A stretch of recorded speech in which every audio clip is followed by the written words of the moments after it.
Pues un honor, una alegría estar aquí.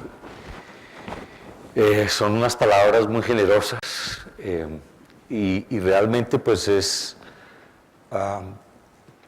para mí realmente es un placer aprender de las diversas experiencias que tenemos en la vida, quienes somos afortunados por estar transitando en estos temas. Y particularmente estar cerca no solamente de Despegue, sino de don Luis. Es todo lo contrario. Yo quisiera agradecerles a ellos, y yo sé que todos ustedes nos acompañan en ese pensamiento. Agradecerles a ellos lo que hacen por este país, por la educación, por el liderazgo, por la transformación. Y convocan a un auditorio como ustedes que les prometo seriamente que yo quisiera estar es como al revés hoy. Quisiera más bien estar yo sentado y que todos y cada uno de ustedes pudieran pasar y contarnos todas sus experiencias, sus vivencias, la realidad del mundo de la educación, de la gestión de la educación, de la gestión del liderazgo. Ustedes son los maestros.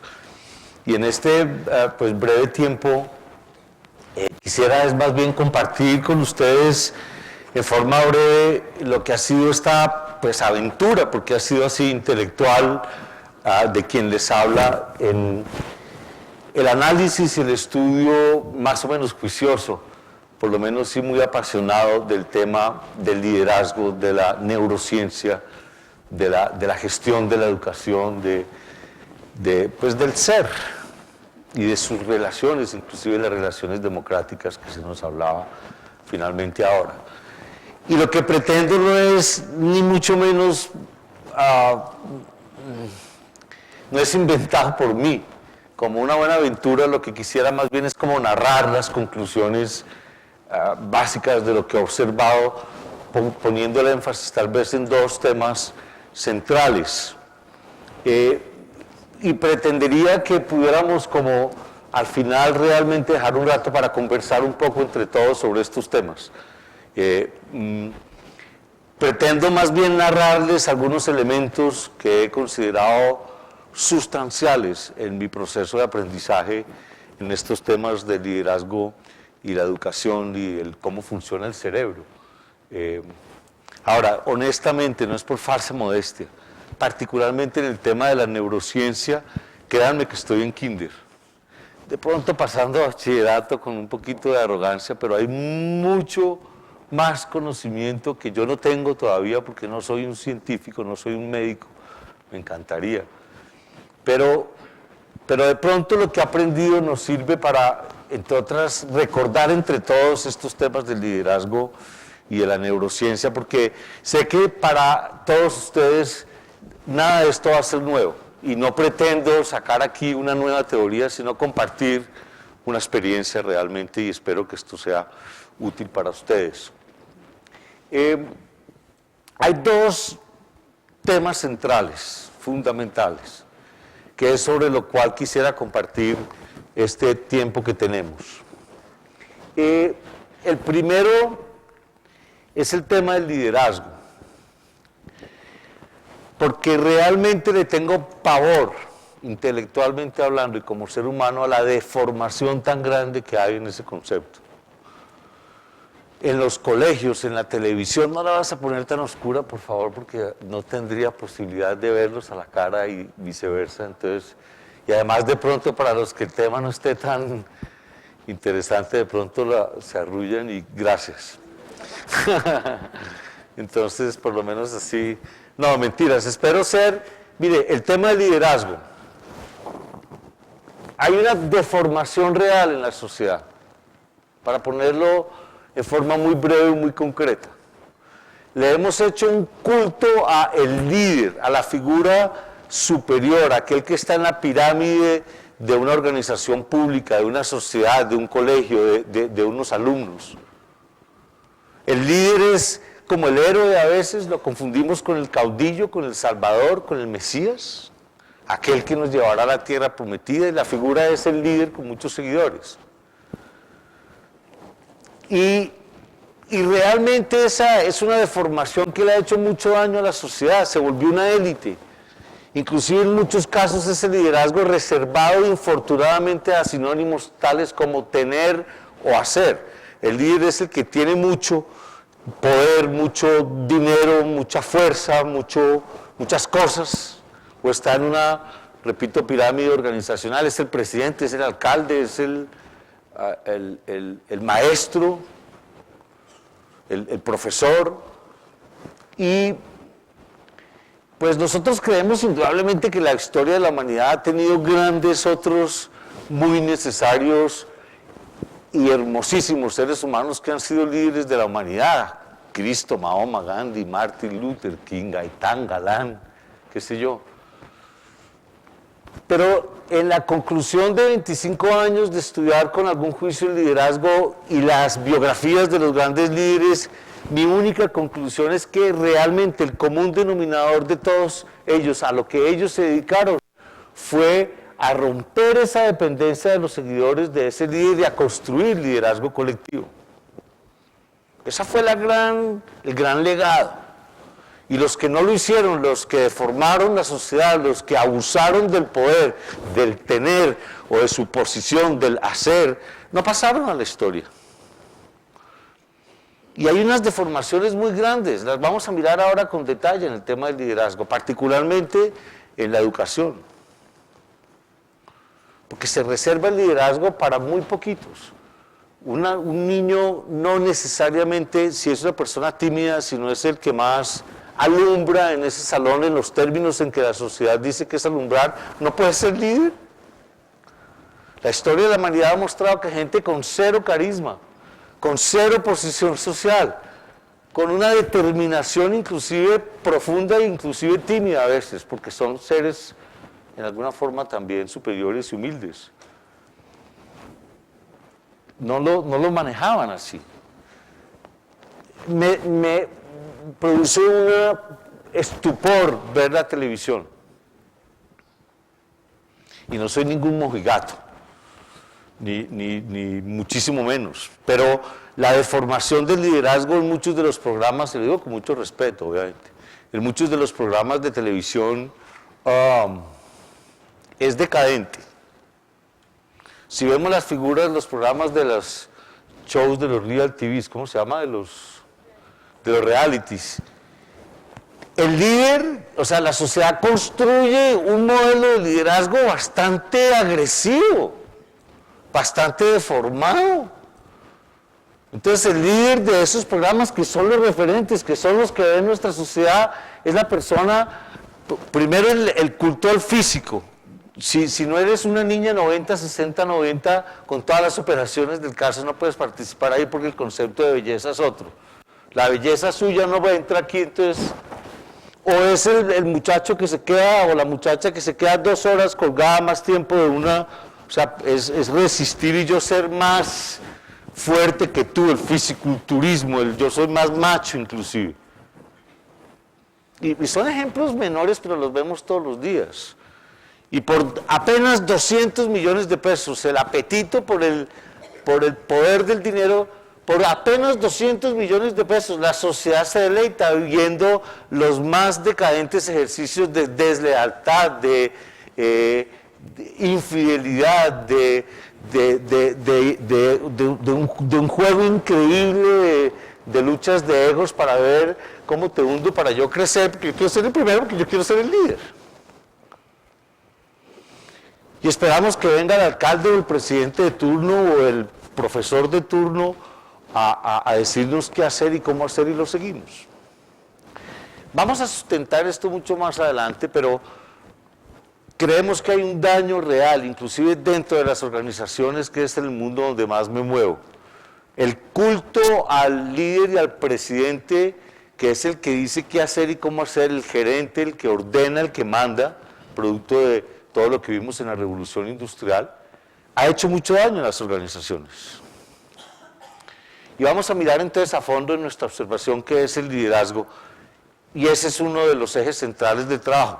Pero arranco con el final. La conclusión no la pudo decir mejor, a mi modo de ver, el señor Peter Senge, que todos ustedes lo conocen. Entre otras sus libros, Las escuelas que aprenden, La quinta disciplina, es el creador real del concepto de las organizaciones inteligentes, de las escuelas que aprenden de estos nuevos conceptos, inclusive que vamos a mirar hoy. Lo hemos traído a Colombia. El año pasado, antepasado, estuvo con nosotros en Expo Gestión y estará con nosotros de nuevo 4 días en Cartagena el próximo semestre con 50 personas. Y nada más agudo que esta descripción del liderazgo, a mi modo de ver. Porque fíjate que lo primero que se habla es liderazgo, no se habla de el líder. Lo que quiero sustentar como hipótesis de trabajo es que para nosotros el liderazgo tiene que ver es con resultados, no tiene que ver con atributos de personalidad, no es un pronombre. Para nosotros el sinónimo real, lo que queremos rescatar del liderazgo es la capacidad de una comunidad, y es una capacidad, por tanto es desarrollable, es entrenable. Inclusive todos nacemos líderes, porque el líder es aquel que es capaz de influir en la sociedad, influir en la comunidad, influir en un salón de clase, en una universidad, qué sé yo. Y vamos a mirar qué es influir a fondo, para que no sea una palabra bonita únicamente. Un rasgo, influir. Fluyes hacia afuera, pero también hacia adentro. Influir. El primer rasgo característico del liderazgo que estamos hablando es la capacidad de ser líder de sí mismo. Y vamos a regresar a ese concepto muy a fondo en los términos de la educación del siglo XXI. ¿Cómo va a poder influir en otros si no influyo en mí mismo? Mi mayor responsabilidad como ser humano es ser líder de mí mismo. Implica tener unos sueños, unos deseos, unas identidades, unas pasiones, Los sabios lo llamaban la autarquía, que es una palabra hermosísima. Tiene mucha resonancia esa palabra, es el gobierno de sí mismo. Y eso es muy importante en la educación, como es obvio. Pero si pensamos como vamos a sustentar que el liderazgo está reservado para todos y que nacemos líderes pero algunos no ejercemos, pues podemos, y hoy por hoy con los principios de la neurociencia los vamos a ver, desarrollar esta capacidad. Es una capacidad, y es una capacidad de una colectividad humana. La gran conclusión de todos estos líderes de la humanidad es que construyeron una colectividad, unas relaciones, una capacidad de crear unos vínculos extraordinarios, sea una comunidad empresarial, educativa, social, qué sé yo, inclusive dentro del círculo de la familia también. Es una colectividad humana, personas que viven y trabajan juntas, por ponerlo en términos empresariales, pero aquí puedes poner cualquier otra cosa. Que viven juntas, que tienen intereses comunes, que tienen sueños colectivos, que tienen un imaginario comunitario, social, familiar, inclusive político, que sea útil. Y aquí viene lo que a mí más me gusta del liderazgo. Personas que viven a trabajar juntas para crear, para generar nuevas realidades, para transformar, para evolucionar, para reevolucionar. Y ahí es donde nace la esencia del liderazgo. El liderazgo es arte, no es ciencia. No lo puedes parametrizar, no lo puedes llevar a un laboratorio a desmenuzarlo. Por tanto, no lo puedes clonar tampoco, porque el principio del liderazgo es un principio de identidad ante todo, de autenticidad. Pero solamente habrá liderazgo, que no solamente un líder, sino muchos líderes, una colectividad de liderazgo, sí, solo sí, hay un proceso creativo de beneficio colectivo, hay una nueva realidad que genera ese ciclo del liderazgo. Inclusive la historia de la humanidad lo ha dicho, todas las grandes evoluciones, revoluciones, transformaciones, creaciones, inventos, nunca han sido el producto de un solo hombre. Y los grandes, los de verdad grandes, hubo uno de ellos muy grande, que dijo que si alguna vez fui grande y miré a lo lejos era porque estaba parado sobre el hombro de gigantes. Einstein.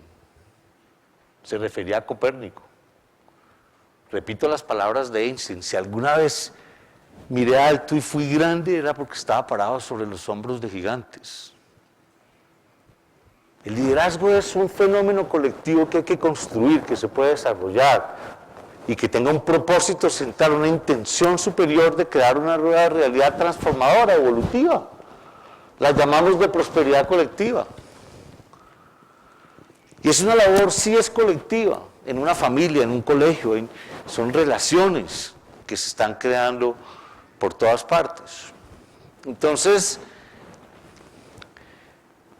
otra de Einstein que me gusta muchísimo, comillas, 100 veces al día, y era Einstein, ¿no? 100 veces al día me repito que mi vida interior y exterior depende del fruto de la labor de otros hombres vivos y muertos, y que debo esforzarme por dar en la misma medida que recibí y estoy recibiendo. La realidad lo demuestra, esto no es un invento ni una teoría, es un hecho. El liderazgo tiene que ver con hechos, con realidades, con procesos de transformación y con un liderazgo colectivo que vamos a sustentar. Y el segundo eje de la segunda mitad de la conferencia, de la charla, de la conversación, la dedicaremos a la gestión de la educación y a nuestro modo de ver por qué debe estar sustentada en los principios de la nueva ciencia.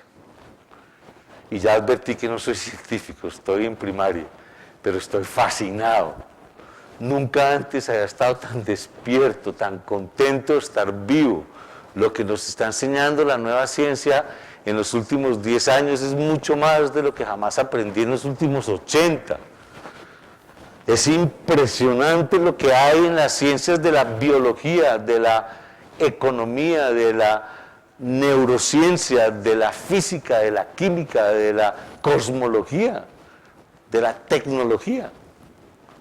En 10 años, yo no sé si a ustedes estén o les produzca tanta curiosidad como a mí todo lo que está pasando, particularmente en los temas del estudio del cerebro. La hipótesis es, la realidad es, en los últimos 8 años hemos descubierto, 8 a 10 años, hemos descubierto más del conocimiento de cómo funciona el cerebro que en los últimos 80 años. Hemos descubierto más cosas del cerebro que las que se han descubierto con el mundo de la tecnología, de las telecomunicaciones. Lo que pasa es que ese mundo está siendo muy útil, pero los científicos reales, y aquí hay muchos de ellos sentados, coinciden todos. Y esto lo dijo, por ejemplo, Stephen Hawking. Esto tampoco me lo inventé yo. Un señor, saben todos quién es Stephen Hawking. Dijo que realmente el avance más extraordinario de los últimos siglos era el descubrimiento de la neurociencia. Qué lástima que él no iba a vivir para entenderlo. Y concluye en su testamento, creo que perdí el tiempo. Si me hubiera dedicado menos a la física y a la cosmología y más al más admirado de todos los regalos de la naturaleza, que es el cerebro, de pronto mi vida hubiera sido diferente. Además, él fue un desarrollador del cerebro, todas las limitaciones físicas que tuvo y una mente superior. Quisiera compartir con ustedes lo que hemos aprendido en estos temas de la neurociencia. Y no son nada nuevo para ustedes, pero de pronto nos puede ser útil para la reflexión. Por favor.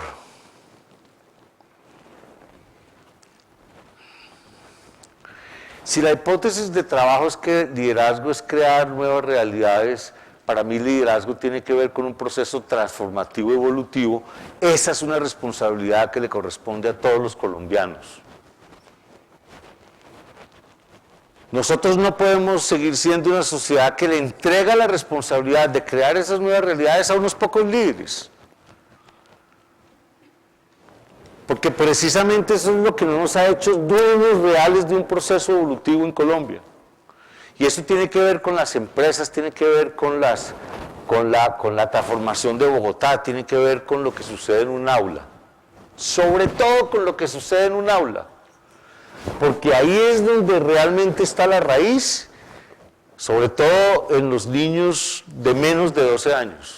Donde está la raíz y el espacio fundamental en los términos de lo que se ha descubierto de la neurociencia para influir en ese cerebro que es absolutamente brillante, moldeable y permeable. Es un radar, es un sensor absolutamente extraordinario. Y en ese espacio es donde creemos que de pronto la mayor responsabilidad, y esto lo digo con respeto, pero con atrevimiento de pronto, pero provocando un poco la discusión. Yo sí creo que la mayor responsabilidad de la educación de los niños de 12 años, de escuelas y familias, es asegurar que ellos sean líderes de sí mismos y de la sociedad más adelante, de todos. Y tenemos que borrar la figura del líder reservada para el niño más carismático, el niño más play o niña, o el que más tiene, o el que más rápido aprende, o el que más sobresale por las notas. Estamos castrando a la sociedad ese liderazgo natural que puede existir en un niño o en una niña. ¿Qué tal los juegos de Nintendo? Es increíble, es agresivo, es decadente, es violento. La gran mayoría promueven la guerra para que unos pocos le ganen a los demás. Y tienen un cuento además los creadores de esos juegos bien interesante porque lo que le dicen a los niños ahí es algo así como, y ustedes lo saben, pero algo así como, no me importa porque es por su bienestar, usted puede matar y ganarle al otro, cogerle todo el terreno porque es que ellos le van a invadir. O sea, de un separatismo, de una capacidad de crear unas fronteras absurdas. Entonces, pues nosotros creemos que da esa deformación del liderazgo si en la juventud, si en la pequeña y primeros años del niño en su familia y en su colegio es capaz de generar su autarquía y generar unos nuevos parámetros del liderazgo, estaremos haciendo una verdadera revolución generacional. Porque la peor enfermedad social e individual es la liderodependencia. La peor de todas. Eso hay que ponerle hay que cortar rápidamente esa dependencia del líder, él es el líder, él o ella, el salvador, el profesor es el líder. Y claro que tiene que ser líder, pero su mayor liderazgo precisamente está en cortar la dependencia de sus alumnos de ti. Tu mayor alegría es que ese alumno aprenda más que tú y vuele más alto que tú, ¿o no? Y la mayor alegría del médico es que el paciente tenga una vida sana sin él, que se recupere. Y la mayor labor de nosotros como padres de familia es que nos podamos morir y nuestros hijos vuelen más alto y con su identidad, no con la vida que yo quiero que él lleve, sino con la que él lleva, pero que vuele alto, que sea alegre y disciplinado, que tenga unos valores y unos principios y una ética y una estética.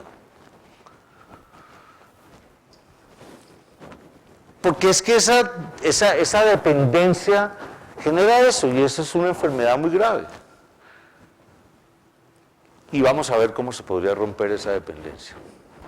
Mire, inclusive a nivel político. Y lo vivimos en Colombia, lo hablamos en estos recintos también. Por muy buen presidente que tengamos, valga la cuña, entre todos tenemos que hacer esa transformación, esa revolución. Estamos promoviendo para el segundo semestre un gran encuentro sobre educación en este país. Vamos a traer a Howard Gardner, vamos a traer, que estuvo con nosotros este año, a los padres de la neurociencia y del liderazgo para que podamos entre todos, ojalá con García Márquez, revisar esa brújula de hace 10 años de para dónde va la educación. ¿Se acuerdan del Comité de los Sabios? Eso se nos quedó la mitad en Alaqueles. Hay un 20-30% de avance en el gobierno local y nacional y en algunos sitios yo creo, pero hace falta mucho. Entonces todos deberíamos tener la responsabilidad por influir y por realmente ejercer el liderazgo colectivo. Miren, inclusive mucho ojo con la palabra, pero yo sí creo que tenemos que conspirar.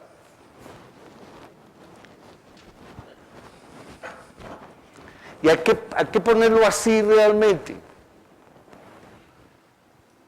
Y eso no es una palabra cualquiera, y es atrevida, pero la encontré leyendo a Teilhard de Chardin, en su libro La energía humana. Conspiración, comillas, aspiración común ejercida por quienes tienen grandes propósitos comunes. Aspiración común ejercida por aquellos que tienen grandes propósitos comunes. Yo lo único que añadiría es que propósitos comunes de beneficio colectivo, de pronto es muy obvio. Pero conspirar es quienes aspiramos y respiramos un mismo aire, nos vamos a tener que atrever a desaprender, a generar otros referentes del liderazgo, a aprovechar la inteligencia y la neurociencia en formas mucho más extraordinarias que las que venimos haciendo hace muchos años. Y vamos a tener que denunciar los abusos y los excesos del liderazgo. Lo que acaba de pasar en las Fuerzas Armadas es absolutamente ejemplar. Independiente de la persona que infortunadamente cayó, no puede haber un abuso de esos sin que alguien conspire y saque y lo pague a la sociedad y suceda algo. Y cada vez que nosotros veamos ese ejercicio decadente del liderazgo, hay que conspirar. Y hay que aspirar a una nueva entendimiento, inclusive con nosotros mismos. Teilhard de Chardin ahí explica por qué la conspiración ante todo, y habla de es una limpieza interior primero. Tú tienes que conspirar si por dentro puedes ser consecuente con lo que vas a hacer, si no, te quedas, excúseme la palabra, en verborrea. ¿Qué es lo que pasa? Que es otra de las características del liderazgo, que es verborreico, excúsenme la palabra. Entonces, pues yo sí propongo que conspiremos. Es una alianza de poder, es una revolución de la inteligencia. De hecho, las grandes revoluciones de la inteligencia del mundo han sido procesos conspiratorios. Inclusive con armas mucho más inteligentes que las balas. Con el arte, con los grafitis, sea realista, sueña lo imposible. Y lo que nos presentó Da Vinci fue una conspiración increíble para que hubiera todo un proceso nuevo de respeto al ser, no solo al hacer. ¿Y qué fue lo que hizo el señor Gorbachev, a quien tenemos el orgullo de traer a Colombia exactamente en un mes? Y lo que nos enseñó Clinton el año pasado aquí en un recinto como estos. Y propusimos entre todos estas, yo no sé si son definiciones, porque le tengo pavor a las definiciones, pero tal vez conceptos del liderazgo. Capacidad de producir resultados extraordinarios en beneficio propio y de una comunidad. Capacidad de producir y sí resultados extraordinarios. No estamos hablando de procesos de mejoramiento continuo, estamos hablando que el liderazgo es para hacer grandes transformaciones, particularmente la de sí mismo. Y obviamente resultados extraordinarios con beneficio comunitario. Si te quedas con el beneficio propio, nunca serás un líder. Por eso esas discusiones de si Hitler era o no líder pues son bizantinas. Obviamente no lo era, porque lo que usó fue abusar del poder o de una inteligencia momentánea, pero el beneficio comunitario nunca se dio.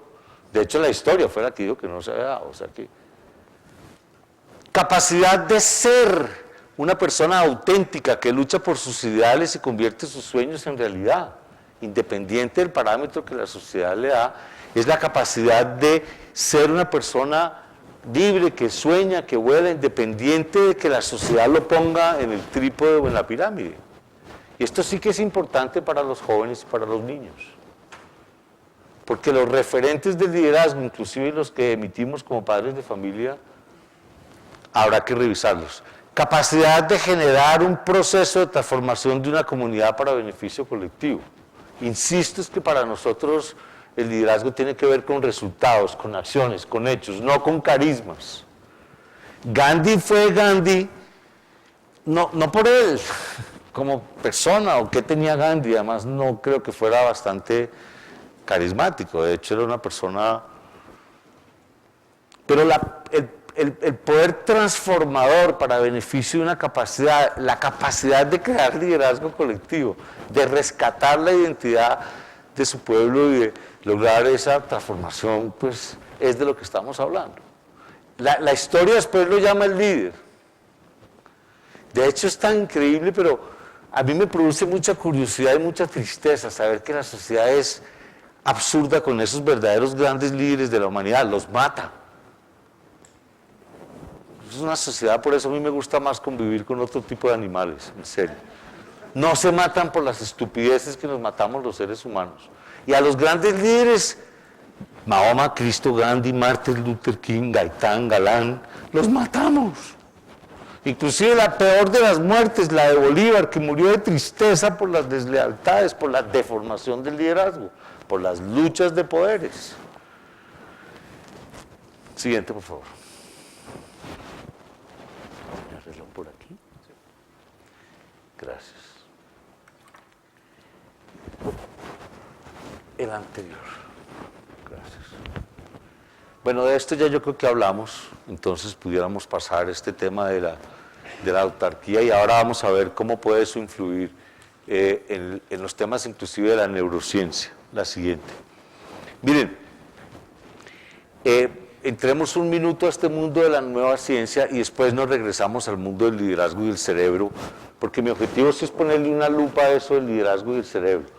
Vamos a ponerle un lente, vamos a mirar las múltiples inteligencias, vamos a mirar cómo es esto de la neurociencia, vamos a recordar unas cosas que nos dijo el profesor Howard Gardner, que a mi modo de ver es el líder mundial de los conceptos de las múltiples inteligencias, quien vino aquí a Colombia y nos enseñó una cantidad de cosas. Mucho del trabajo que hemos hecho como alumnos de Rodolfo Ginás, que ustedes saben es el director del Instituto de Neurociencia de la Universidad de Nueva York, que es un centro médico que pertenece a una universidad, es un centro de investigación impresionante. Pero dejémoslo ahí como en caliente para mirar por qué tiene que ver todo esto con los descubrimientos de la nueva ciencia. Y le ponemos un poquito más de profundidad a la charla si quiere. Insisto que no soy científico, entonces permítanme comentar muchas de estas cosas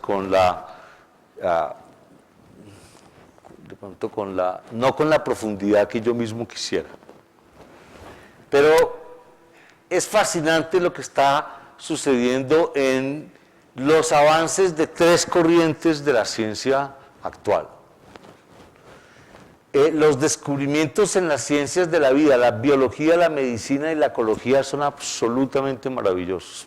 Estoy fascinado por lo menos con el de la biología, porque hemos podido mirar a fondo cómo funcionan otros seres vivos cientos de millones, de miles de años de mayor memoria genética que la nuestra y a mi modo de ver con una inteligencia superior y con un liderazgo colectivo superior. La biología nos está enseñando cómo podemos ver a fondo cómo funciona la multinacional más extraordinaria del mundo, que son las bacterias. Y cómo inclusive las grandes casas médicas del mundo están trabajando con la inteligencia humana para crear antibióticos para defenderse contra las invasiones, contra las invasiones de un fenómeno multinacional, de un ser vivo más poderoso que el ser humano, que es el de las bacterias. Y hemos podido ver cómo funcionan otros seres vivos increíbles, como las aves, como los peces, cómo funciona el fondo del mar. Hemos llegado con la biología a mirar la formación de unas aves en una cosa increíble de desempeño de vida, desempeño organizacional, de liderazgo colectivo. Un ejemplo apenas, ahora lo miramos con cuidado, esto de las ciencias de la vida, pero un ejemplo apenas que lo vi en una universidad muy importante del exterior. Yo entré a una universidad de esas y había hecho muchos ahorros para poder pagarla, y eran como 2 semanas, y durante los 3 primeros días lo único que vi fue cine. Y yo al principio me preocupé, pero el más extraordinario cine que yo he visto, porque era una filmación de la NASA. Esto está, lo tenemos vivo en nuestra mente y en nuestro recuerdo. Una filmación de la NASA de unas aves migratorias que arrancan en el norte de Boston, en un pueblito que se llama Essex, y en la misma forma como se transforman los astros y las estaciones, ellas en 9 meses, por alguna razón, llegan a Bariloche, Argentina. Y es un ciclo migratorio, una capacidad de organización y de convivencia y de amor y de transformación y de vuelos y de organizaciones absolutamente increíble. Un cerebro de esta magnitud es un radar y un receptor capaz de desafiar leyes de naturaleza que los seres humanos no hemos podido desafiar. Por lo menos el de convivencia y de liderazgo colectivo de ellos mismos. Es tan extraordinario el video que muestra 2 cosas que me asombraron. Una es cómo efectivamente son intérpretes del cosmos y de cómo están sucediendo los equinoccios y cómo está sucediendo las variables del Sol y la Luna, y ellos se acomodan a esas estaciones en forma increíble. Entonces la NASA, para ver cómo funcionaban, en cientos de aviones y de tecnología, cambiaron las condiciones en que normalmente llevan como 12 años estudiándolas. Cambiaron las condiciones atmosféricas para ver qué pasaba cuando después de cientos de años el ambiente les cambiaba en forma extraordinaria. Si ellos navegaban por New México normalmente en junio, porque ya ahí estaba en época de verano y pasaban allá a tomar agua y qué sé yo, les cambiaron las condiciones atmosféricas y pusieron invierno y pusieron una cantidad de cosas totalmente diferentes. La capacidad no solo adaptativa, sino la capacidad creativa, propositiva de ellos fue increíble, después de un gran momento de despiste y de dificultades y de muertes de algunos. Pero cómo sobreviven a ese proceso es increíble. La nueva ciencia nos permite ver, yo no sé si ya vieron la película de los pingüinos. El que no haya visto, vaya a verla. Si ese no es un acto de amor y de vida que mueve el alma, entonces estás marchito o marchita, excúsame. Si no te conmueve una cosa tan extraordinaria que nos permite ver otros seres vivos extraordinariamente hermosos, extraordinariamente capaces de crear nuevas realidades. Concluyo, bajémosle a la arrogancia a los seres humanos. Hay sistemas vivos. Vamos a estudiar inclusive hoy cómo funciona la vida. Hoy por hoy con la nanotecnología y con todos los principios hemos podido descubrir a fondo cómo funciona y cuáles son los parámetros de eso que llamamos vida. Porque el ser humano es un recién aparecido. Excúsenme. En la historia de la vida y la concepción que tenemos de la educación o de las empresas, pues no tiene, de las empresas tendrá 400, 500 años. Esto que llamamos Pithecanthropus erectus, pues tendrá cuánto, ustedes saben más que yo, ahora vamos a mirar unas cifras, pero antes de eso había cientos de millones de años de mayor entendimiento de las ciencias de la vida. Y hoy por hoy, en 8 años, hemos podido avanzar en eso más que en los últimos 80. Y vamos a mirar eso que tiene que ver con la gestión de la educación y del liderazgo. Lo mismo de las ciencias sociales, de la sociología, de la psicología, de la economía. Ni se diga de los avances de lo que llamamos las ciencias duras, de la física. Y vamos a poner el lente un minuto en el de la física. O en el de las matemáticas o en el desarrollo de la tecnología. Miremos un poquito más esto. Pues lo que es fascinante es que todo lo que yo aprendí de física, todo no existe. Porque ustedes saben, y aquí debe haber personas que saben mucho más que yo de eso, todas las leyes newtonianas cambiaron totalmente. Y entonces las cosas no existen. Yo, en mi mente y en la de muchos de los de aquí de pronto entendíamos que las cosas existen la una separada de la otra, que lo que existe es la realidad que yo veo de esa cosa independiente de lo que lo rodea, y vivimos en un mundo inclusive producto de nuestra evolución muy temprana con el producto de la era industrial. Vivimos en un mundo de la era industrial que separó, así se llamaba en las empresas y en los colegios, una era de divisiones, de fronteras, de organizarse es la capacidad de separar las partes de un todo y crear una cadena de valor, un ciclo más o menos mecánico, época mecanicista y todo lo de Descartes y todas estas leyes naturales en las cuales era muy fácil inclusive explicar que cualquier influencia en alguna de esas partes, si la trabajábamos bien, teníamos como consecuencia un resultado positivo. Y hoy por hoy estamos viendo cómo lo que existe es fluidez, lo que existen son las relaciones, los campos de interacción, las potencialidades. Nuestro hábitat natural es de incertidumbre y de caos. Inclusive, dentro de todo esto, por eso Churchill lo dijo, uno de los elementos más fascinantes de los que hemos descubierto de la naturaleza está en el cerebro. Porque indudablemente también es uno de los más grandes regalos de Dios y de la naturaleza. cualquiera que sea nuestra concepción de Dios. Pero con esa mente y con estos campos y relaciones podemos hacer grandes transformaciones. Churchill lo dijo, los imperios de la mente serán los imperios del futuro. El brainware y ya no la sociedad del software o del hardware. Siguiente.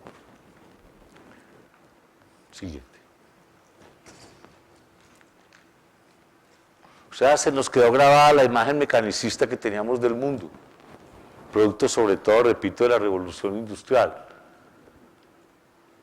En muy pocas ecuaciones simples creamos unas leyes fundamentales. Todo es igual a la suma de las partes. Leyes mecánicas universales que se convirtieron en principios organizadores de toda la sociedad. Si vimos los militares, cómo se organizaron los militares, era precisamente así, paralelo a la forma como se estaba organizando las cosas de la revolución industrial, por ejércitos, por divisiones, por jerarquías, por unos líderes, por unas organizaciones totalmente antagónicas con la naturaleza, porque nada de la ciencia viva funciona así, ni por cajones, ni por sistemas cerrados, ni por independencias. Inclusive, las iglesias, con todo el respeto, algunos de nosotros seguramente somos, me incluyo, más espirituales que religiosos. Pero las iglesias crearon también un sistema así de mucha jerarquía, de muchos salvadores, de muchos pecadores, de un sistema muy útil para una sociedad que ya no existe. Y hay que seguir creyendo, indudablemente, particularmente lo pienso, en los grandes procesos espirituales, pero también con esquemas de liderazgo y de fe y de evolución que vale la pena mirar ahora cuando miremos lo de múltiples inteligencias. La inteligencia espiritual, inclusive, de la que nos habló el profesor Gardner. Pero, y las empresas también, y ni se diga la educación. Permíteme. Les voy a leer un parrafito que traje de precisamente el libro de Peter Senge sobre cómo este mundo impactó en la educación, este mundo industrial, dijéramos, este entendimiento de ver al mundo como una gran máquina, como un gran reloj. Y como nosotros hoy por hoy los seres humanos no nos encontramos ahí, por eso hay que renacer, por eso hay que revolucionar, por eso hay que conspirar. Peter Senge dijo esto: es natural que los educadores del siglo XIX tomaron sus nuevos diseños de las construcciones de fábricas a quienes admiraban. El resultado fue el sistema escolar de la era industrial hecho a imagen de la línea de montaje. En efecto, la escuela es quizás el más claro ejemplo en la sociedad moderna de toda una institución modelada según la línea de montaje. Como está, el sistema se organiza en etapas separadas llamadas grados, en los que los niños se separan por edades. Se supone que todos deben pasar juntos de una etapa a la siguiente. Cada etapa tiene su supervisor local, el maestro encargado. Clases de 20 a 40 estudiantes se reúnen por tiempo determinado, los días previstos, a prepararse para unas pruebas específicas. Toda la escuela se diseñó para funcionar a una velocidad uniforme con sus campanas y rígido programa de actividades diarias. Cada maestro sabe y debe saber la cantidad de materia que le corresponde cubrir para mantener la línea del movimiento, aun cuando él o ella no tenga influencia en fijar la velocidad, la cual es determinada por una junta escolar y un currículo estandarizado. No nos vamos a detener aquí, pero hay toda una influencia que vamos a tener que mirar con cuidado, y afortunadamente, por ejemplo, muchas de las cosas que Despegue promueve en su filosofía es esa, es crear unas nuevas redes, unos nuevos vínculos, una capacidad de aprendizaje y de liderazgo colectivo unida y de nueva inteligencia colectiva unida en un ciclo evolutivo comunitario. Aprendemos todo el tiempo juntos. De hecho, esa es una realidad que nos descubre la neurociencia. Aprender siempre es un proceso colectivo, nunca es un proceso individual. y vamos a mirar a nuestro modo de ver qué es aprender, que obviamente no es simplemente acumular data en el hemisferio izquierdo superior del cerebro. Avanzamos, por favor. Y vamos a mirar esto muy rápido. Pues aquí hay unas cosas que no voy a leer y obviamente entregaremos copia de esta charla para quienes les interesen, pero está sustentado todo este mundo mecanicista, inclusive qué fue lo que pasó a lo largo de millones de años con la aparición del cerebro. Y vamos a mirar aquí cómo fue este cuento del DNA, por ejemplo. ¿Cómo logramos llegar a la causa de la causa? ¿Cómo con la nanotecnología y con la capacidad de mirar el principio, ya podemos llegar a intervenir nuestra célula madre? Eso es absolutamente increíble en el avance de la vida. Entonces esto tiene unos impactos muy grandes en muchos de los temas que estamos hablando, por favor, que no voy a repetir porque pues aquí ustedes lo pueden ver mejor que yo, todas estas imágenes newtonianas. Pero hoy por hoy, diría yo, existe una nueva clase de libertad, según la cual es más fructífero explorar que llegar a conclusiones, dudar que saber, investigar que permanecer. Porque ese otro mundo newtoniano no es útil para lo que estamos observando de cómo funciona la vida y cómo funcionan otros mecanismos vivos, en los cuales lo que existe son fluideces, espacios, campos de interacción, potencialidad, liderazgo colectivo, con un cerebro superior que apenas estamos descubriendo.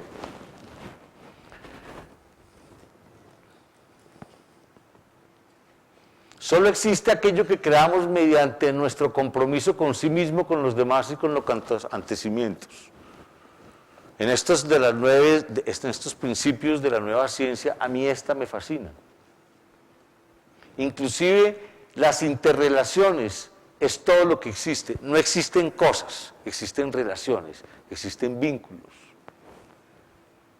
Inclusive son vínculos supuestamente invencibles, son conexiones invisibles, como puede pasar en el cerebro. Lo que pasa es que ya la podemos ver y ya sabemos cómo funcionan las neuronas y vamos a ver cómo son organismos receptores y perceptores a la vez. Son sensores que se comunican por medios acuáticos, que es una sustancia que se llama las endorfinas, y cómo la una aprende a la otra, y cómo hay un fenómeno ahí que posiblemente no podemos ver, pero que tiene una potencia superior. Y vamos a mirar eso desde el punto de vista de la educación más adelante. Podemos avanzar porque, pues en esto, vamos a ir muy rápido, solamente quiero anunciar que está ahí.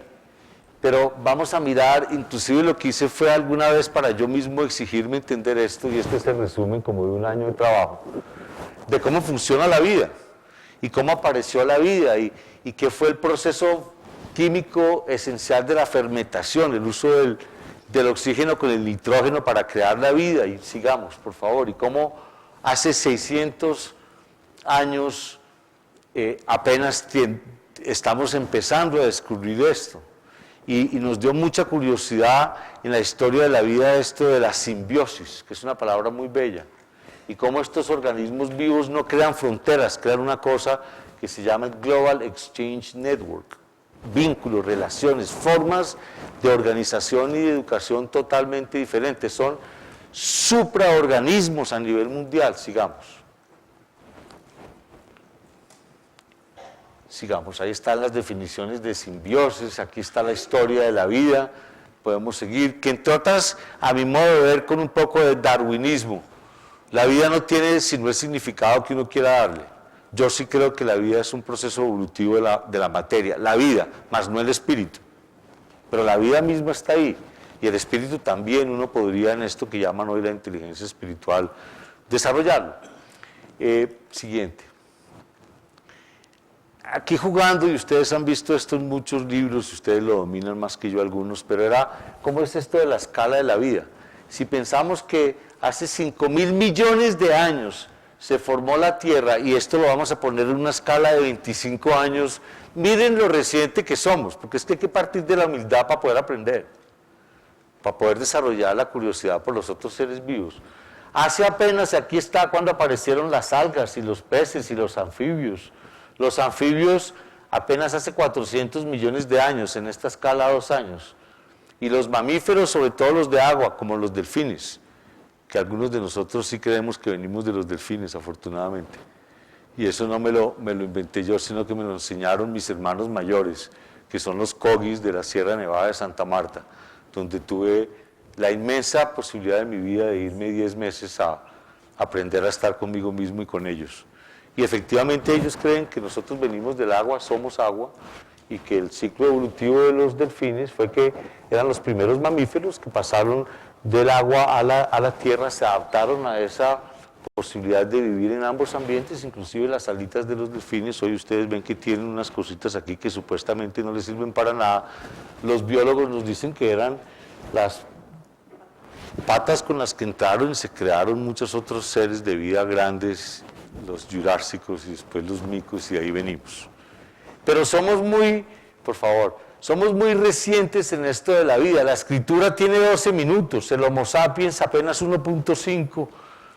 O sea, en el fondo lo que quiero decir, inclusive si miramos las eras de la historia, porque le pusimos paralelo las cosas de la vida y cuál ha sido la historia de la vida del hombre. Y son ciclos evolutivos determinables y determinantes, ciclos evolutivos que siempre están precedidos además de grandes crisis, para llegar a decir que sí estamos otra vez como en una época de renacimiento, como que hay un cambio de era, como que hay un nuevo ordenamiento, como que hay unas nuevas leyes. Entonces nos toca desaprender.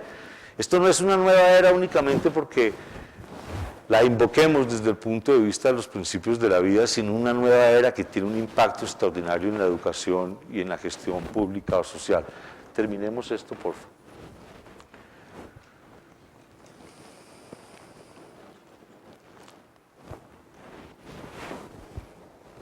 Inclusive aquí hemos entendido unos principios de la vida que a mí me fascinan. Déjenme poner un minutico en esto.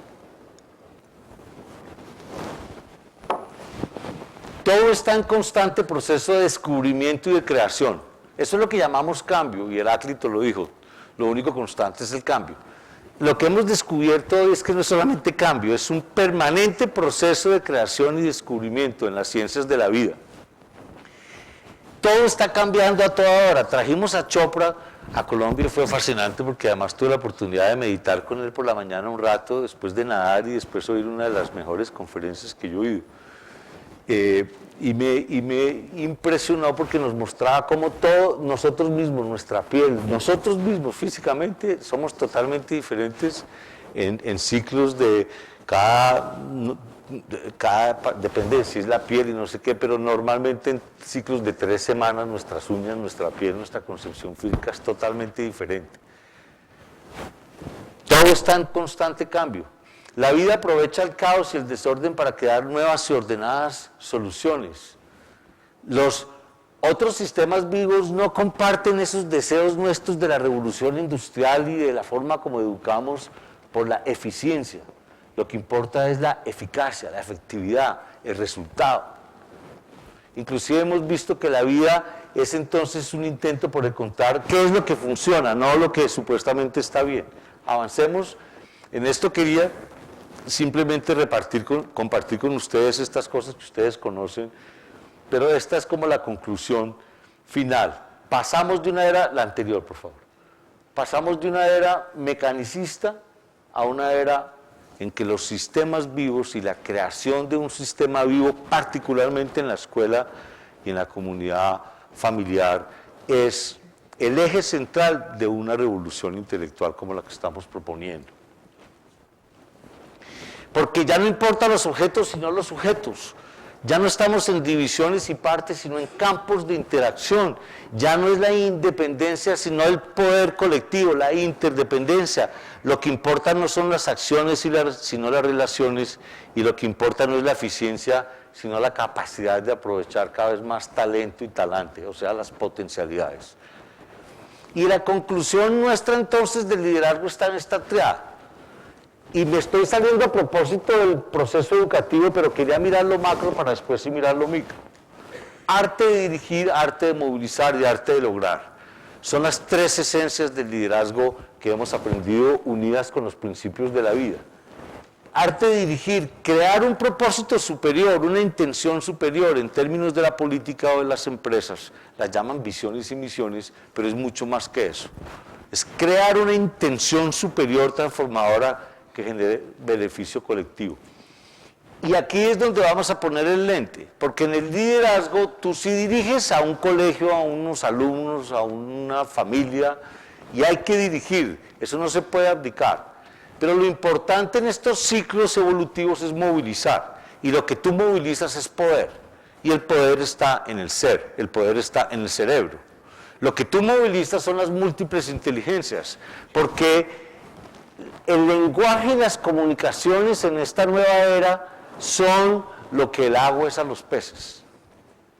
Tú utilizas poder y vamos a mirarlo de las múltiples inteligencias para entonces generar unos nuevos vínculos, unos nuevos diálogos entre profesor-alumno, entre alcalde y ciudad, entre presidente y organización, para crear nuevas realidades transformativas y evolutivas.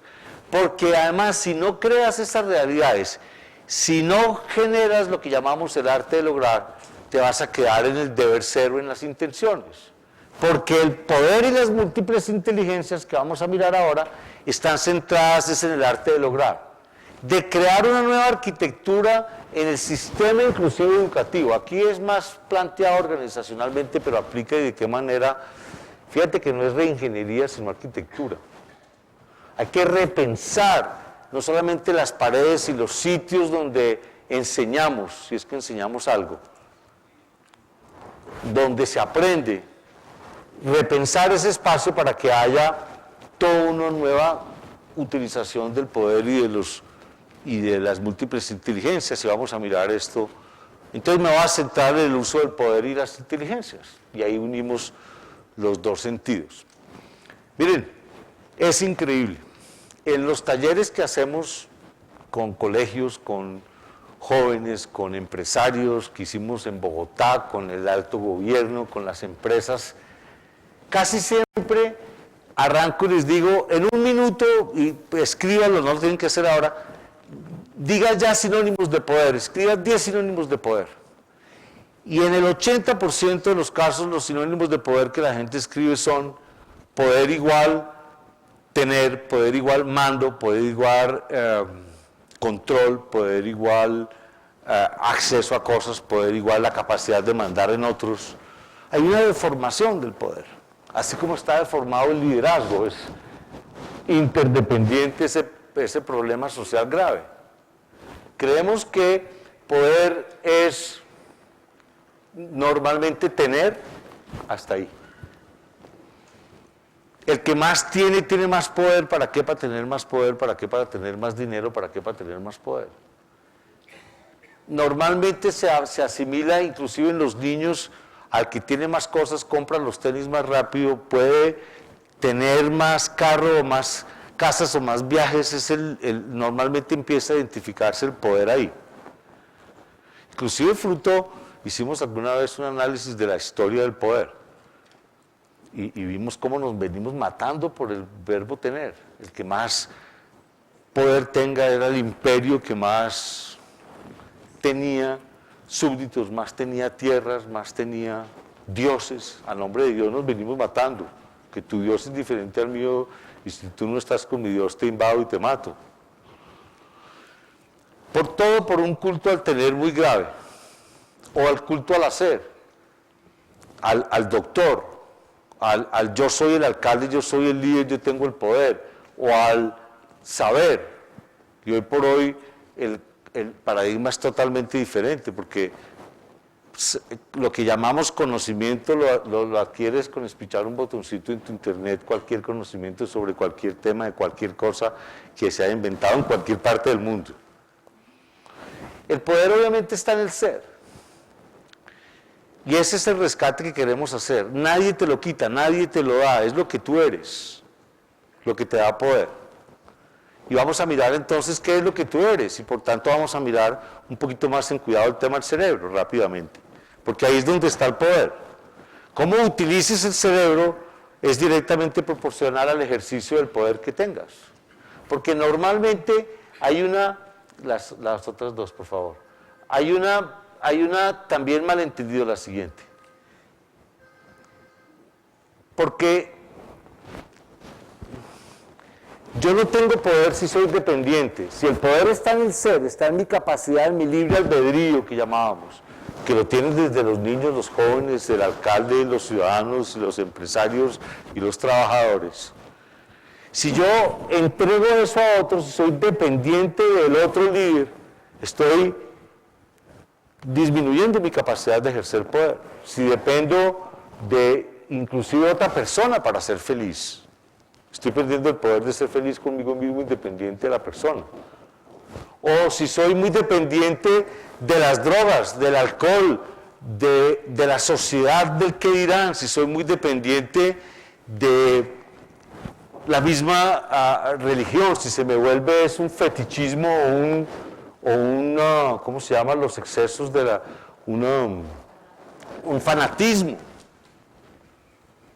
O la dependencia del sexo, o la dependencia hace que se limite y de qué manera el poder que está en el cerebro, y lo vamos a ver. Inclusive, infortunadamente, mucha gente también pasa por el error de creer que el poder y el liderazgo es algo independiente. Yo tengo mucho poder porque tengo 15 años, soy el joven, ya soy libre, me quiero independizar y yo tengo mucho poder. Y vamos a mirar que el poder está en la interdependencia, por favor.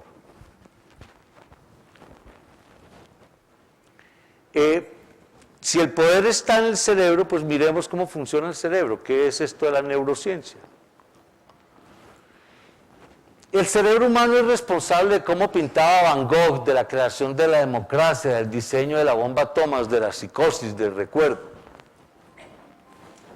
El cerebro se compara con una jungla feraz de 100.000 millones de células nerviosas o neuronas que son unos cuerpos celulares redondeados de los que va saliendo prolongaciones llamadas axones y dendritas. Ya hemos empezado a mirar cómo funciona ese sistema y ustedes lo conocen mucho mejor que yo respecto a cómo unas de ellas, de estos vínculos de conexiones y las otras los axones para enseñar. Inclusive vamos a mirar cómo las neuronas y sus miles de millones de vecinas forman una interconexión superior con cientos de billones de conexiones que son las que le da el poder. O sea, el poder de un ser humano está directamente proporcional a su capacidad de generar estas conexiones entre los axones y las dendritas. Y eso se puede estimular, y eso se puede desarrollar en un niño desde su primer minuto de vida. Inclusive, obviamente, de vida dentro del vientre. Pasamos adelante, por favor. La neurociencia. Hemos encontrado ya la genética. Yo no soy un experto en genética, pero sí un curioso insaciable de ese mundo. Cómo se combinaron estas millones de combinaciones de esos átomos y de esas células y de esas neuronas es lo que ha creado todo este mundo que llamamos el DNA, que tiene información. O sea, esas conexiones se dan a través de información que uno crea o que viene del entorno, y ahí es donde empiezas a influir un proceso altamente revolucionario en la educación de un niño. Siguiente, por favor. Y esto ha llegado anterior. Y esto ha llegado a un mundo increíble que no tenemos tiempo, pero es tal el descubrimiento de cómo funciona el cerebro, y no me voy a referir al cerebro anatómicamente hablando, sino a la capacidad de crear vínculos y relaciones. Independiente de dónde estén situados algunas de las capas del cerebro, hay algunas personas aquí que saben bastante más que yo de eso, y no tenemos tiempo para mirar pues todas las diversos espacios, digamos, anatómicos de cómo funciona el cerebro. Insisto que no soy un experto, pero lo que sí me atrae es no cómo está geográficamente situado el cerebro reptil, o una de las glándulas que a mí más me ha apasionado, que es la amígdala, porque yo pensé que la amígdala era la que le quitaban a uno cuando chiquito, que sí existe, pero hay otra amígdala en el cerebro fascinante que regula en forma increíble las relaciones y los comportamientos. Y el cerebro me ha impresionado mucho porque debo decir también una pequeña, muy breve historia de amor aquí. Una de las personas que más he amado en mi vida, porque ese cuento de que uno solamente puede amar a una mujer en la vida, por lo menos en mi caso no fue así, con todo el respeto. Pero amé muchísimo y siempre amaré a una mujer con quien tuve la oportunidad de convivir muchos años y ella se volvió minusválida.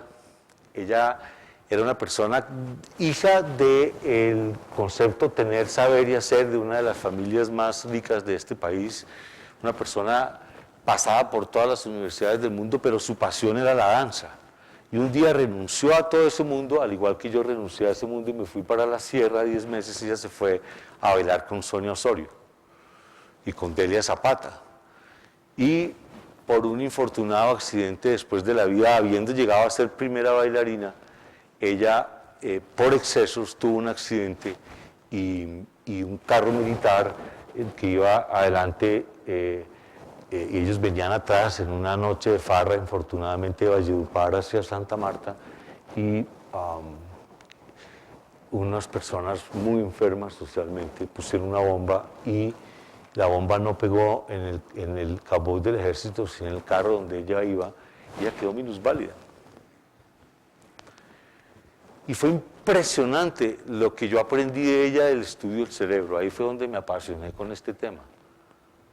Fue increíble cómo empezamos todos los que estábamos rodeándola a ella, aunque hacía ya como 4 años habíamos cortado relaciones. Cómo nos volvimos todos a unir, porque era un grupo que estábamos como muy inquietos con la vida y con las cosas que estaban sucediendo en Colombia. Habían matado a Galán hacía como 1 año y estábamos confusos. Y dentro de esa confusión, cuando ya estábamos como recuperándonos, pues el tema de ella nos volvió a unir mucho a todos. Y fue increíble cómo empezamos a entender, y ahí donde apareció mi amistad y mi admiración por Ginás, cómo el cerebro es capaz con estímulos de crear unas realidades superiores a cualquier limitación física. ¿Sabes qué hizo María? Ella está muy enferma, está muy cerca de morir. Pero ¿sabes qué hizo María después de eso? En el Bajo Sinú, se quedó a vivir en el Bajo Sinú y formó un colegio de niños de menos de 12 años, en los cuales entre todos apoyamos el desarrollo de esto de las múltiples inteligencias. Ella por las mañanas se levantaba a meditar a las 5 de la mañana afuera en una playa muy linda, una casa muy sencilla, meditaba, entraba, por las mañanas les daba con varios profesores a los niños de la comunidad, esto es en San Antero, que queda cerca de San Bernardo del Viento y de Playa Blanca, un sitio divino además. Muchos la conocen seguramente. Y ella entonces por las mañanas, con varios estímulos y con cosas que entre todos traíamos de lo que estábamos aprendiendo del mundo de la neurociencia, creó y ya tiene niños graduados. Es una cosa impresionante ese ejemplo que hay ahí. Y afortunadamente por enfermedades posteriores y por inundaciones, y ella tuvo que viajar para muchas operaciones, las cosas no...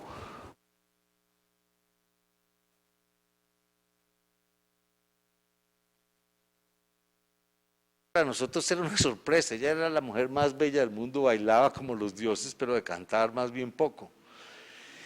Y mucho menos de hacer música. Todavía en sus épocas finales, ella en una esquina tenía un sintetizador, un micrófono, hacía con una manito que le quedó más o menos útil, la otra la tenía muy paralítica, y cantaba, y es una cosa increíble. Y les enseñaba a los niños el canto y la danza en forma extraordinaria. Lo menciono porque fue el inicio de una curiosidad infinita mía sobre estos temas. Muy influido por Howard Gardner, múltiples inteligencias, por varias personas que vamos a mirar ahora. Y ustedes la conocen porque, mire, es fascinante esto. Inclusive hay un principio, si tenemos todavía tiempo, de la neurociencia.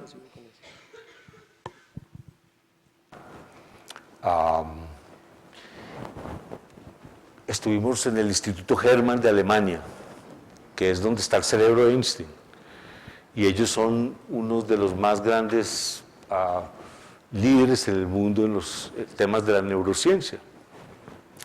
Y ellos descubrieron algo que científicamente es comprobable y que no tengo tiempo para explicarlo a fondo, pero realmente es como el tema central al que me he dedicado. Y es que el cerebro del niño, cuando el niño nace, particularmente en los 3 primeros años, y en ciclos de 3 y de 6 y de 12, todo lo que le impacte a ese niño del entorno marca y demarca el uso o no de una de las múltiples inteligencias y particularmente de uno de los 4 cuadrantes del cerebro. Después de muchos años de investigación, ellos descubrieron que los seres humanos, particularmente por lo que sucede en nuestros 12 primeros años, todo lo que el niño, que es un radar, que es un sensor, que su cerebro está afortunadamente virgen y es un potencial, inclusive en los 3 primeros años aprende más que en los siguientes 30, 40, porque en los 3 primeros años aprende a caminar, a relacionarse, a decodificar un lenguaje, a controlar esfínteres, a su identidad, a ser querido, a ser rechazado, a llorar, a comer, a levantarse, increíble. Entonces no hay tiempo para estar a fondo en esto, pero lo fascinante es cómo ellos no solamente fueron los primeros que descubrieron esto del hemisferio izquierdo y hemisferio derecho, digamos anatómicamente hablando, sino que el comportamiento humano, cómo aprovechas esas conexiones del cerebro, en los 6 primeros años casi que queda el 50% marcado en uno de los 4 cuadrantes del cerebro, el hemisferio izquierdo superior. Todo lo que sucede en los 12 primeros años puede hacer que tú te vuelvas una persona de hemisferio izquierdo superior típica, racional, metódica, analítica, secuencial, organizada, aristotélica, ordenada, científica, secuencial, con una lógica superior, con una atracción por los números, por la data, por etcétera, etcétera. Y cómo, si el impacto es de otro tipo de cosas, puede ser de hemisferio izquierdo inferior, que es también de hemisferio izquierdo, pero es una persona conservadora, aferrada por la tierra, muy seria, muy puesta, muy analítica también por ser de hemisferio izquierdo, pero mucho más, menos atrevida, dijéramos, mucho más profunda. Son personas que tienen una capacidad de autoabastecimiento increíble, son personas que tienen una capacidad superior de, repito, poner polvo a tierra, por tanto, aportan mucho a la humanidad. O personas de hemisferio derecho superior, y vamos a ver que hay evaluaciones y test extraordinarios hoy para determinar eso. Hemisferio derecho superior, personas con una capacidad increíble de ser creativas, propositivas, imaginarias, artistas, revolucionarios, visuales, apasionados, energéticos. O personas de hemisferio derecho inferior, personas espirituales, personas centradas en el amor, en el servicio, en la bondad, en la meditación, en la generosidad, en el vínculo afectivo, en la emoción, en la música. Esto es tan increíble que miren, por aquí traía yo otro. Estuvimos en Colombia hace 2 semanas con una persona que admiro muchísimo, que se llama el profesor Carl Albrecht. Esto es oro puro, y ojalá en los colegios, en las universidades lo pudiéramos mirar. Porque el cuento es que, y esto lo dijo mucho Ginás, si bien el impacto del entorno en ese niño en los primeros 12 años es fundamental, con los principios de la neurociencia se ha descubierto que tú puedes activar unas neuronas que estaban inclusive muertas, y el ejemplo de Ginás fue extraordinario. Ustedes todos lo vieron en este país hace 7 años, cuando una señora que estuvo en el hospital de Nueva York, en el centro que dirige Ginás, donde tuvo su más de la mitad, de 2/3 partes del cerebro muerto durante más de 11 años. Y con estímulos de este tipo, que está hoy por hoy científicamente comprobado, esa señora hoy por hoy camina y habla. Seguramente no canta y baila en un escenario público, pero es impresionante el avance del aprovechamiento del cerebro. O sea, quiere decir que con impactos y ciclos, ya no regresiones, ni transgresiones por allá de tus vidas anteriores, si es que existen. Tú puedes estimular con endorfinas y con procesos de aprendizaje, y con todo tu cuerpo y con todo tu espíritu puedes estimular las múltiples inteligencias. O sea, tú puedes reaprender, tú puedes aprender lo que tú quieras, el límite está en tu imaginación y en tu disciplina. Y vamos a mirar que aprender obviamente no es acumular data. Y este señor acaba de entregarnos la licencia y la vamos a compartir obviamente con FEDESPEGUE, para poder entender a fondo cómo es esos 4 cuadrantes, cómo determinar en jóvenes y en adultos tu cuadrante predominante y cómo a través de estas técnicas de lo que ellos llaman Mindex, tú puedes empezar a influir en los otros cuadrantes que no estás desarrollando, o sea, en las múltiples inteligencias que no estás desarrollando. Concretemos. Y ustedes ya lo saben, el padre de esto es Howard Gardner, sus libros Múltiples Inteligencias, sus libros Mentes Líderes, son extraordinarios, tenemos todos los videos, todos los libros de él, es nuestro profesor, es una persona que vamos a traer a este gran foro de la educación que vamos a hacer el próximo semestre. Fue el papá y profesor de Daniel Goleman, de la inteligencia emocional, pero miren el mundo de las múltiples inteligencias, ¿dónde va? Y esto no es nuevo, esto se los estoy apenas recordando. La influencia de la inteligencia lógico-matemática en la educación es muy grande y afortunadamente ha tenido. Eso no es malo, es muy bueno, lo que pasa es que no es suficiente. Pero el uso de la inteligencia lógico-matemática, la capacidad de solucionar problemas, la inteligencia que tienen los científicos con un típico pensamiento de un hemisferio lógico, que es lo que nuestra cultura llama aprender, es muy importante, pero eso es apenas unas de 10 o 12 que están aquí. Vamos a ir avanzando por el tiempo. La lingüística, la capacidad de expresarnos, de comunicar, de generar vínculos a través de la escritura o de la palabra, o la inteligencia espacial, la que tienen las personas. A mí me impresionan los médicos, por ejemplo. Tienen una inteligencia espacial que, viendo a Ginás, hubo un estudio y estuvimos en su hospital y nos dejó participar en una cirugía del cerebro, que era para mí como, ¿esto cómo es? O sea, llegar a una cirugía del cerebro, y nos dejó participar a un grupo de alumnos, y es impresionante porque el médico, y esto es muy obvio, pero a mí me gustó mucho, y es que pues pone las manos aquí y entra con una inteligencia espacial superior a entender cómo funciona ese organismo vivo y el cerebro, y con la más extraordinaria de las precisiones hacer unas incisiones mínimas en unos sitios increíbles, cuidando la vida. Un solo micromilímetro, como se llama eso de movimiento, acaba con la vida del paciente. Hay unas inteligencias increíbles. ¿Qué me dices de la musical? Hay que desarrollarlas, son entrenables, son impresionantes las que tienen, inclusive el siguiente, la corporal, la kinestésica.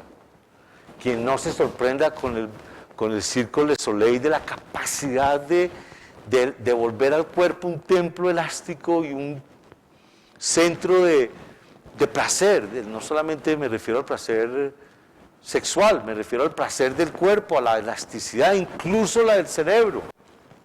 Porque el cerebro se desarrolla con gimnasia, no solamente la física, sino con la capacidad de estar jugando, de estar creando, de haciendo música, de multiplicándonos, ¿sí? Pero la capacidad kinestésica, la intrapersonal, siguiente, la que tenemos entre las personas, la llamó Goleman emocional, la intrapersonal, la autarquía, la que yo sé quién soy, para dónde voy, tengo una inteligencia que me permite estar más o menos tranquilo conmigo mismo. ¿No será esa una inteligencia extraordinaria para desarrollar en los colegios?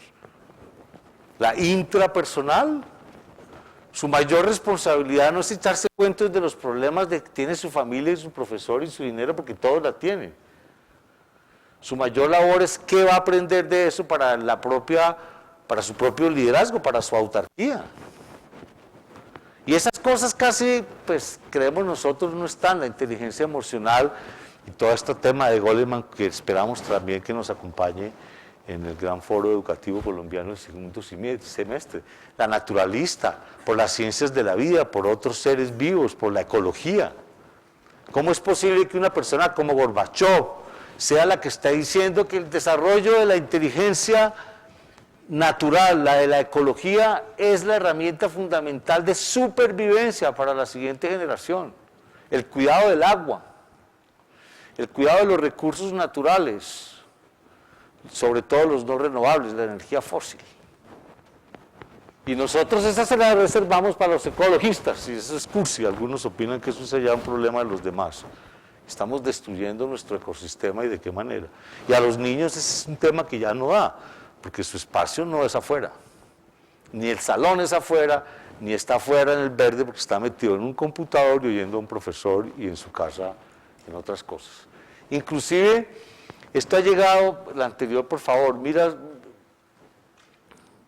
bueno, siguiente, creí que había otra.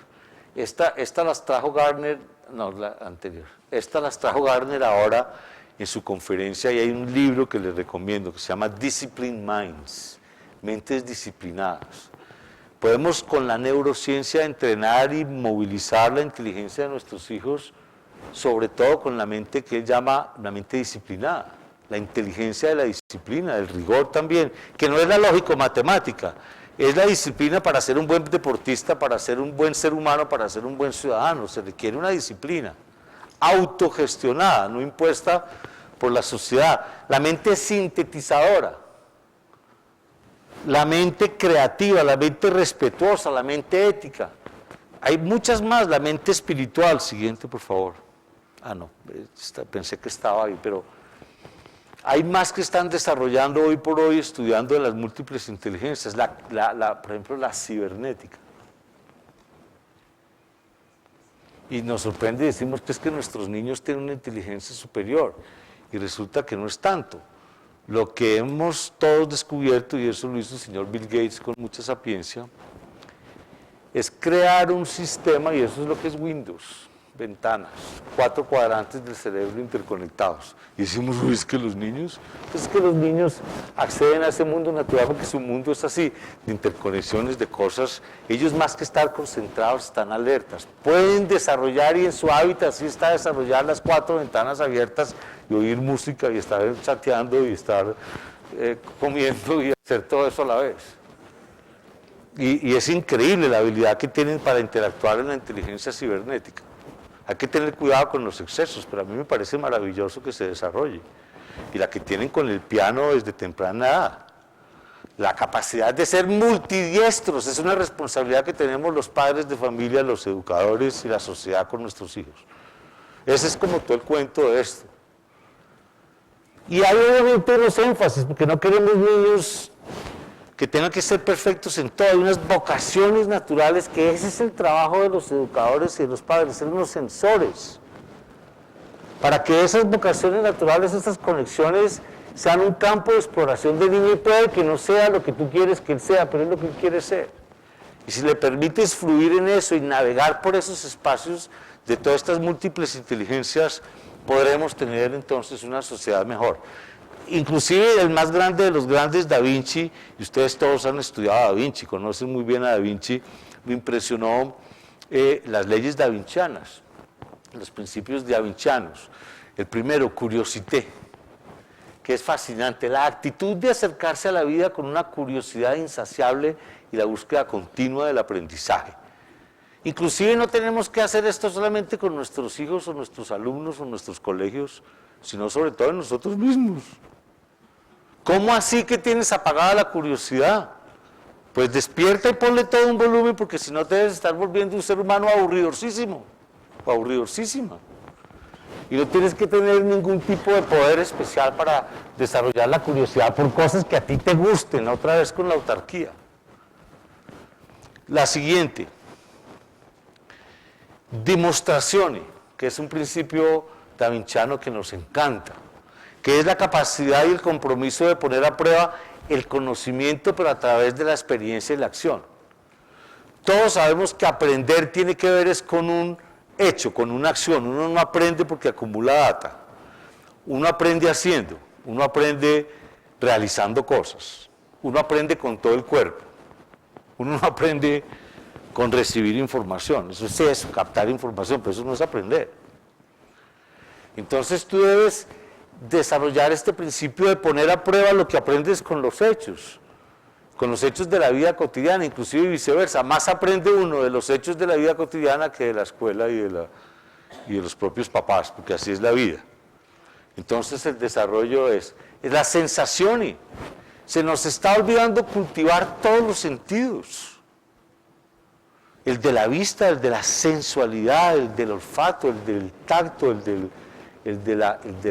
inclusive en el caso de Da Vinci, su capacidad de estar en silencio para poder agudizar su vista como elemento fundamental de un ciclo de uso de la inteligencia. O sea, si uno anda hablando todo el día, inclusive hablando hacia afuera o hacia adentro, con la mente opinando siempre, juzgando siempre, pues no vamos a poder desarrollar la vista y la tranquilidad para animar nuestra inteligencia. Sfumato, que es como esfumato, esto que crea que el mundo es rosa y que todo está claro siempre, pues es una persona que no ha entendido que la vida normalmente tiene como hábitat natural la ambigüedad, la paradoja, la incertidumbre. Y queremos que nuestros niños respondan siempre las preguntas correctas y perfectas y digan siempre cómo es lo correcto y aprendan más rápido y le va mejor al que aprende más rápido y al que no se equivoca, y eso es agresivo en el mundo de las múltiples inteligencias.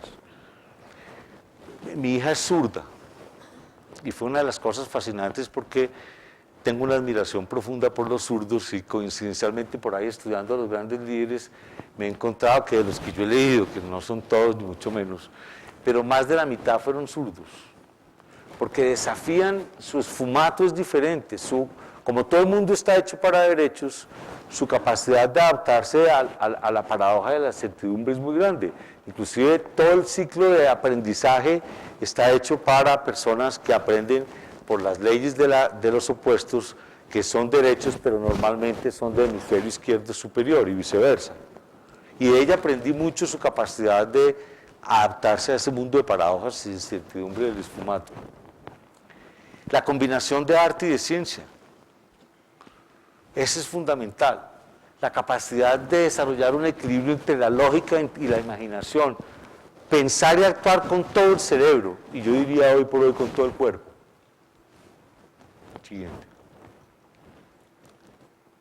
Corporalidad, el cultivo del cuerpo, de la gracia, del respeto inclusive por tu cuerpo, que hoy por hoy con las figuras de la televisión es decadente, y repito que no soy ningún mojigato. Aspiro a que mis hijos sean capaces de disfrutar y de amar su cuerpo, sin tantas taras como posiblemente tuvimos algunos de los que estamos aquí presentes, empezando por mí, que se volvieron después posiblemente adicciones. Y no me refiero únicamente al cuerpo en su sexualidad o en su genitalidad, me refiero al cuerpo, a amar al cuerpo, a respetarlo, a disfrutarlo, incluye la mente y por qué no el espíritu. Pero esto de la corporalidad se nos vuelve un espejo social muy grave. Y lo que vemos en la televisión es que si tú no desarrollas tu genitalidad y tu sexualidad rapidito, no estás así ni eres líder. Y entonces hay una verdadera prostitución de eso, y repito que no soy ningún mojigato. Creo que hay como unos ciclos, porque lo primero es aprender a ser. A ser. Y creemos que en el respeto a la identidad por un niño y por un joven, cualquiera que sea su forma de inteligencia y cualquiera que sea su ciclo evolutivo, porque en las ciencias de la vida, mire, la mayor es la biodiversidad. En la vida no existe la igualdad. Casi me botaron de una universidad, estaba estudiando Derecho en la Javeriana y me botaron por eso, con toda razón. Me volvieron a recibir, pero porque dije con todo respeto que una de las equivocaciones más grandes que había habido en la historia de la vida era, particularmente en la Revolución Francesa, era el principio de la igualdad. Y esto también es hereje, pero así somos. Un poquito atrevidos, pero es que cuando dijeron igualdad, pues yo estoy de acuerdo con la fraternidad y con la libertad, pero en la vida no hay nada igual a nada, no existe un día igual a otro, no existe un átomo igual a otro, no existe un ser humano igual a otro. Y obviamente un profesor con mucha sapiencia me dijo, usted no ha entendido nada, por eso se vive en esta universidad, lo que estamos hablando es de igualdad frente a la ley. Entonces yo dije, eso sonó bonito y voy a investigar cómo es eso de igualdad frente a la ley, porque vamos a ver si es cierto. Y es un deber ser importante. Pero igualdad frente a la ley si es hecha por hombres. Si lo que ha habido son abusos de la ley, a nombre de la ley hemos creado una sociedad deforme, desigualitaria, pero sobre todo desequilibrada, a nombre de la ley. Entonces volví a la universidad con una tesis ahí que decía que no estaba de acuerdo, pero más o menos la sustenté, entonces me dejaron entrar. Pero después tuve problemas otra vez porque me dijeron que yo no había entendido nada, el mismo profesor. Y me dijo, está bien que no ha sido perfecta porque es hecha por hombres, pero es que lo que sí usted no ha entendido, señor Mutes, es la igualdad frente a los derechos y a las oportunidades. Pues investiguemos qué es igualdad de derechos y oportunidades y miremoslo con cuidado.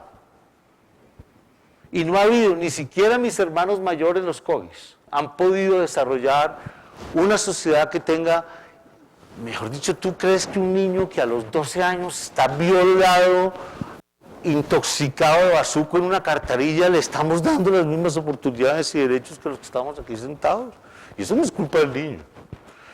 Seguramente no estoy buscando culpables, pero no me hablen de igualdad. Si la Revolución Francesa, y esto es jugando con palabras, pero si la Revolución Francesa hubiera dicho fraternité, liberté y diversité, nos hubiéramos dejado de matar. Por eso que quiero hablar con Gorbachov realmente. Porque a nombre de la igualdad creamos la Guerra Fría y una cantidad de armamentismo que los íbamos matando. Acuérdense lo que dijo Gandhi en su revolución cuando fue a pedir la independencia de la India. Dijo, yo no vengo a pedir la independencia, sino la interdependencia, que aceptemos que somos diferentes. Yo no quiero ser igual al Imperio Británico, ni pretendemos que usted sea igual a nuestra India. Esto tiene que ver con el ciclo de aprendizaje. ¿De qué manera? La biodiversidad es el principio esencial del aprendizaje. Y sobre todo tiene que ver con crear la capacidad de nuestras escuelas, en nuestros centros de formación, en nuestra sociedad, de crear una identidad. ¿Quién soy? Y eso es lo que llamamos formar. Porque tú formas carácter, tú formas talante, no solo talento. Aprender a hacer. Pues sí, tenemos que tener disciplina para aprender a hacer, o para aprender a aprender, que es la educación. Uno como profesor no le enseña nada al niño o al joven.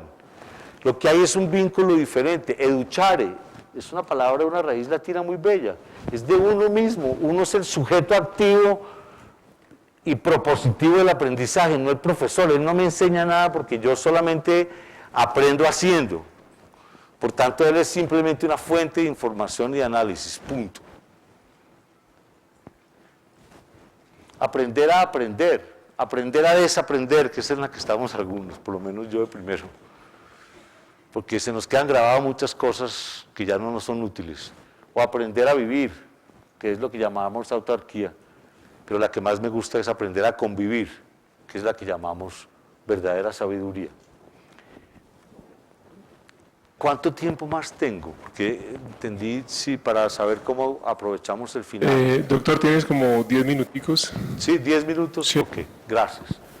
Entonces, cerremos con esto y tal vez 5 minutos, por lo menos para 5 minutos de escuchar algo, porque me tomé todo el tiempo hablando, discúlpeme, pero es que estos temas de pronto es preferible ponerles un poquito de fondo y que no se nos queden palabras simplemente. O sea, esto debe estar sustentado en un aprendizaje que tenga como sujeto actor al alumno, no en el maestro. Fomentar la variedad, no la homogeneidad. Abrazando inteligencias múltiples y diversos estilos de aprender. Inclusive mire lo que dice Howard Gardner, Peter Senge. Es que es de pronto leer esto es más rápido que lo otro, que se me hizo el otro documentico. Sí, gracias. Sobre esto de las múltiples inteligencias y el proceso educativo de los niños, en los jóvenes, en las escuelas. Repito, le recomiendo mucho este libro, Escuelas que aprenden, de Peter Senge. Dice así: la escuela tradicional, sin embargo, se basa en el supuesto de que aprender es un asunto puramente intelectual. Solo se necesita la cabeza. El resto del cuerpo bien se podría dejar en la entrada de la clase. El resultado es un ambiente pasivo de aprendizaje. El libro y la palabra del preceptor son lo que cuenta. Los estudiantes son receptores de ese llamado conocimiento, que es más que todo datos y respuestas predeterminadas a enigmas que deben ellos resolver. Esta idea exageradamente intelectualizada del aprendizaje explica igualmente el énfasis que pone la escuela tradicional en matemáticas y desarrollo verbal sobre todo lo demás. Esto es trágico porque, como lo explica Gardner y otros, el aprendizaje abarca todo un espectro de inteligencia, incluso destrezas musicales, científicas, espaciales, interpersonales, emocionales, lo mismo que razonamiento simbólico abstracto del intelecto. Cada individuo tiene distintos talentos e inclinaciones, pero todos tenemos el potencial de abarcar la totalidad del espectro de inteligencias en nuestro desarrollo personal, y cuantas más modalidades de aprender adoptemos, tanto más amplio y profundo será nuestro crecimiento. Eso es, diéramos, lo último. Podemos avanzar. Eso dice más de lo que hay en estos 2 o 3 acetatos que no quisiera, porque hay unos temas que pueden mirar después de eso, cómo impacta en la evaluación, cómo impacta en el currículum, cómo impacta en la educación de los mismos profesores, cómo impacta en la comunidad. E inclusive unos principios que ustedes pueden ver más adelante, entonces, de cómo preparar a los líderes, a los alumnos para estos temas. Esa la avanzamos también, y con esta termino, que es una frase de García Márquez, en su introducción al comité, ¿cómo se llamaba? El Consejo de Sabios, ¿no es cierto? El Consejo de Sabios, que vamos a la misión de los sabios, que vamos a intentar revivir en el próximo mes de octubre, en este gran foro de educación que esperamos hacer un sábado, un domingo, y prácticamente conectarnos con todos los colegios y universidades que haya en el país durante 2 días, para hacer una reflexión colectiva sobre esto que estamos hablando. Hicimos una de competitividad con Michael Porter en noviembre del año pasado para las empresas. Hicimos, ahorita vamos a hacer la de Gorbachev, que se llama responsabilidad social, y esperamos la de educación en septiembre. Centrada en esto, a ver si logramos revivir algo serio y un diálogo inteligente en esto. Creemos que las condiciones están dadas como nunca para el cambio social y que la educación será su órgano maestro. Una educación desde la cuna hasta la tumba, inconforme y reflexiva, que nos inspire un nuevo modo de pensar y nos incite a descubrir quiénes somos en una sociedad que se quiera más a sí misma. Y ese es el trabajo serio que yo creo que ustedes tienen, o por lo menos que todos tenemos aquí. Y por lo menos desde mi ángulo yo estoy dispuesto a continuar en esta batallita para ver si avanzamos. Y gracias por estos 5 minutos adicionales. Gracias.